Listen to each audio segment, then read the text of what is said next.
Hi, hello, ito yung Mama Shai. It's early in the morning. Andiyan na yung sunshine. Kailangan talaga tayo magpainit para maging malakas. Ang buto-buto ay matibay. Kaya dito ako sa aking malit na garden. Wala ako sa San Benito Farm. Andito ako sa Mama's Profile Farm. Kaya dito muna tayo sandali.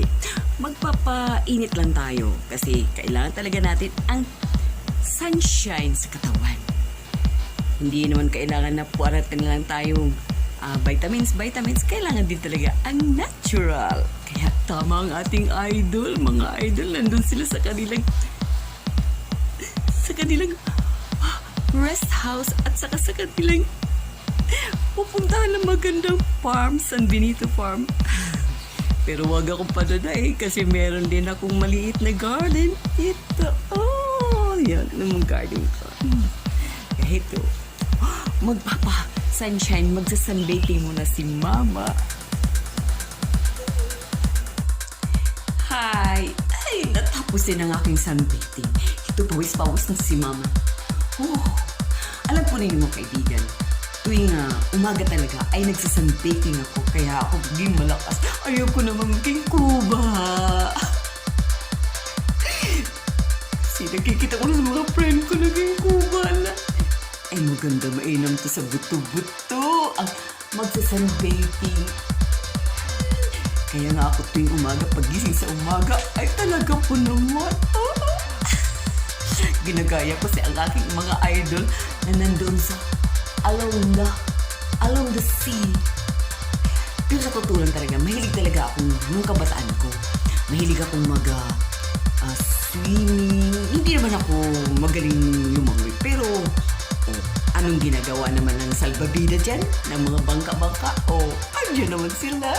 At saka dyan lang naman ako sa mababaw. Ayoko na sa... Pero alam niyo mga kaibigan, ang dagat, minsan, pag nag-high tide, nag-low tide. Pag alam ko nag-low tide, ay pupuntan ko. Malayo na narating ko kasi pwede ka maglakad. Pag nag-high tide, ang lalim ng dagat. Pero merong nasa malayo, ay mababaw lang. Ang sarap. Kaya ito, nakikita ko naman ang ating ang ating idol na si Casey at saka si Piolo Pascual. Sana magka-movie na kayo. Buksan na niyo ang inyong mga puso at kayo magkaisa na.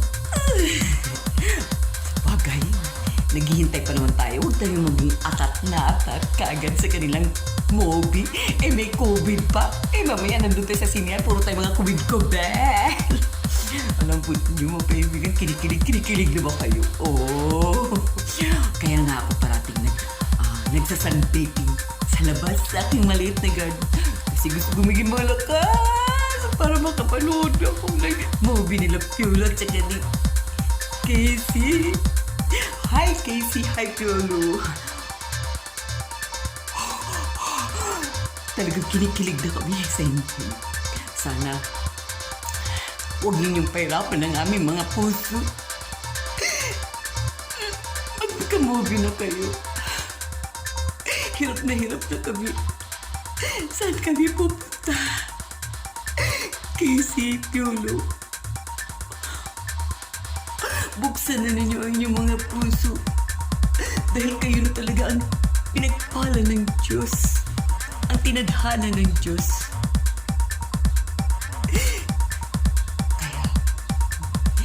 Kailangan maging malakas si Mama at kayo mga ka-Berks. Kailangan talaga tayo magpalakas dahil malapit na ang movie ni Piolo at saka ni Casey. Nakakakilig! Ay naku mga friend, kumain na ba kayo? Nag-breakfast na ba kayo? Kailangan natin magpalakas, mag-breakfast talaga. Kaya ang breakfast ko, ito, kape. Kape muna ako. Magkape na rin kayo. Ito ang aking mamaya kakain naman ako ng kanin. Hindi pwedeng hindi ako kumain ng kanin. Baka ako'y manghina. Mawala ng energy si Mama. Kailangan talaga na kanina to ulam. Alam mo naman tayo Filipino, is each pan to eat rice. Ito, okay. Ito lang pala man. Kasi ubos ng aking peanut butter. Kaya ito na lang. Pero masarap naman kasi ito ay may raisin. Yan, may raisin niya. Inggit kayo. Ako, meron ako doon. Kaya kain na muna tayo para lumakas tayo. At maabutan natin ang mga sine, ang mga movie ng ating idol, lalo na si Casey, tsaka si Chulo. Oh! Kinikilig na talaga ako.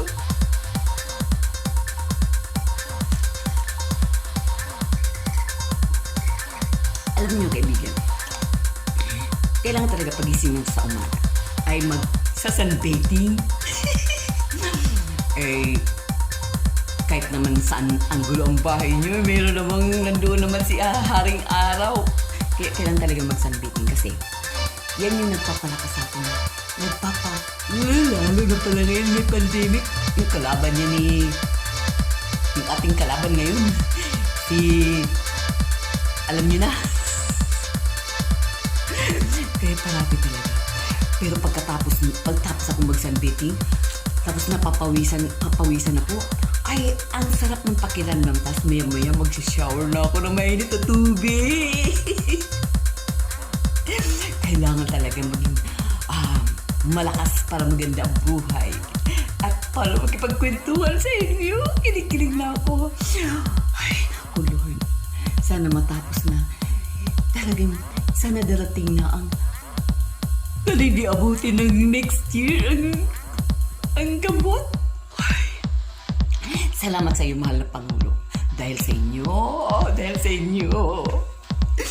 At alam kong si Vladimir Putin ay bibigyan tayo ng gamot dito. Hindi tayo papagluhurin.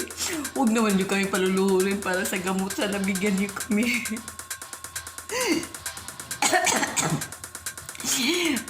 Bigyan niyo kami para huwag na namin ibenta nga ang Pilipinas. Vladimir Putin, bigyan niyo kami. Parang awa niyo na. Joke lang. Alam po niyo mga kaibigan, kami talagang mga Mindanaoans ay talagang mapagbiro. Kaya minsan, si Presidente Duterte ay malapit lang sa amin yan. Sasakay lang kami ng bus, mga ilang oras lang, mga 2 oras lang. Ay, nandiyan na kami. Lalo pag service pa, sakay kami, bus nga lang yan. Talagang mapagbiro kami. Yung words namin ay tulad ng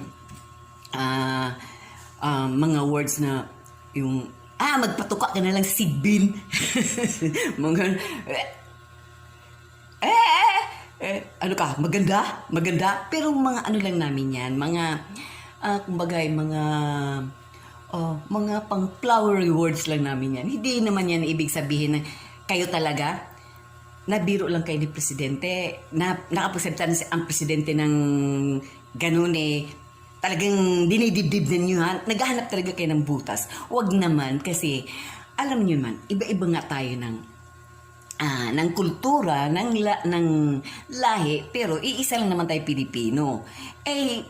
Kung kayo nga dito, masyado kayong seryoso sa Manila hindi nga namin kayo pinakikialman masyado kayong aburido. Madali kayong magalit. Sa amin kasi, yung galit namin ay dinadaan namin sa biro. Kaya wag ninyong anuhan kung ano-ano binibigyan nyo ng meaning yung sinasabi ni Presidente Duterte. Mga biro-biro lang yun. Yung galit namin ay talagang dadaanin namin sa huwag na maging seryoso sa buhay. Kaya talaga masyado seryoso sa buhay kaya tayo nagkaloko-loko kayo. Nandito na naman tayo. Ayaw kong mais. Kaya hanggang dito na lang. Shout out.